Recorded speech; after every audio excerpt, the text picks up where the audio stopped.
Hello, welcome to story time. I think I'm gonna have like 5 episodes every workday. So today's Monday, and I'll tell you a story about kind of my little adventure, how I got here in this country, in this situation, in this predicament.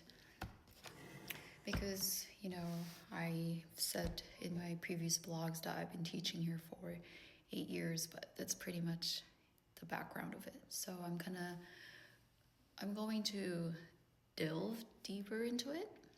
So for those who are just following me because you guys are interested, you kind of get to know.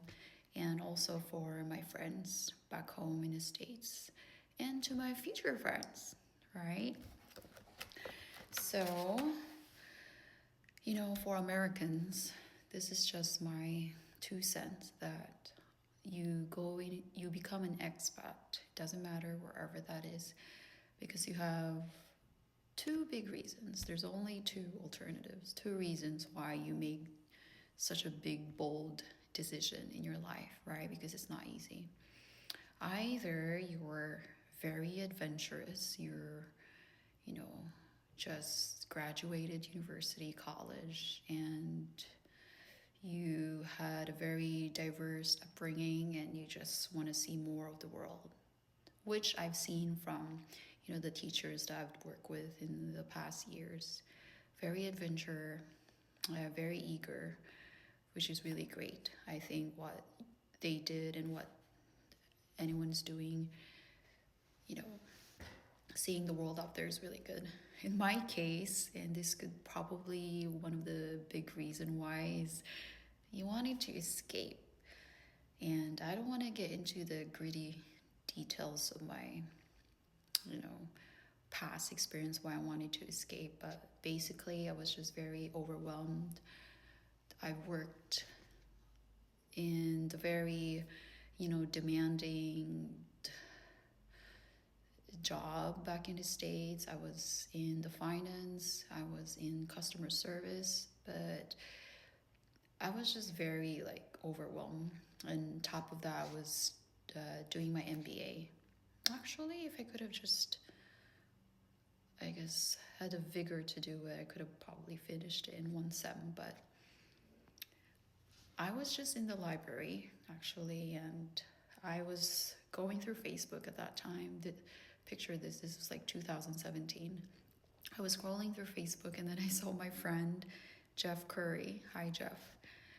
We were in the same Asian Pacific club back at ASU, and he posted a lot of fun pictures in Thailand because he's teaching English there. And I was like, what the hell? Like, I could be in that, I could be like that too, doing exotic, I guess, experiences, being in an exotic place. And I've had my fair share of travel in Asia because growing up in the States, I do have a very strong Philippine influence because my parents' background, well, not my dad because he's white, my stepdad, but from my mom's side, I know a lot about Filipino culture. So I've gone through Asian. I have a lot of Asian friends. In college, it was all about Asian club. So I was really, really, gravitated towards Asian culture.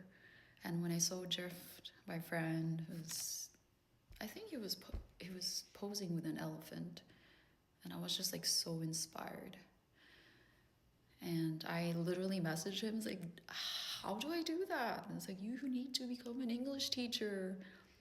And,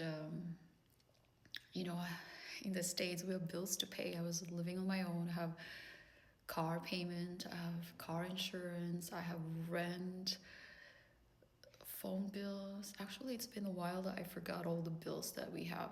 They're just stack and stack and stack and stack with bills. I was like, where can I go work in Asia that somehow would meet all my bills, or that I can live a little bit, well, at least comfortably? And I pretty much pinpointed to Korea or Japan.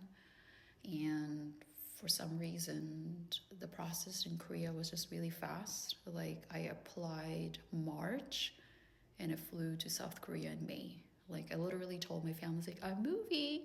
They're like, where to now? Which city? Which part of Arizona? And I'm like, Korea? I didn't say South. So first of all, they're like, this was 2017. Just like, North Korea, Kim Jong-un, nuclear power. I was like, calm down, it's South Korea. And I know I've told this story before with my friends, but the first month I arrived, I was in the northern part of Seoul, which is Nowon-go. And I don't know, every time they call in the day, it's like buzzing outside because, it's very busy in Korea. And sometimes they would hear a siren and my mom would freak out. We're like, what's going outside? Like, what? I'm like, nothing, Mom. I'm just eating breakfast here. I'm okay. And they were so worried that I decided after I finished my contract, instead of renewing right away, I would go home. So I finished 1 year and I went home, and I think I still remember they actually drove to LAX to pick me up, like personally, because from Incheon to LAX and then LAX to Sky Harbor, Phoenix. But they're like, no, we're coming to meet you in LAX. And I feel like it was like a movie point, like movie moment. Like, I walked out of LAX and then my brother, my sister-in-law, my mom came out crying and I was crying. Yeah. But you know what? After that year, I always made sure that before I renew my contract, I would go home for 3 months, 1, 2, or 3 months. And every year they started to, they don't drive all the way to California. They do pick me up at Phoenix airport, but less crying. It's just like, yeah, we know you come visit us every year. But that is one of the big reasons that I survived teaching here in Korea for 8 years, because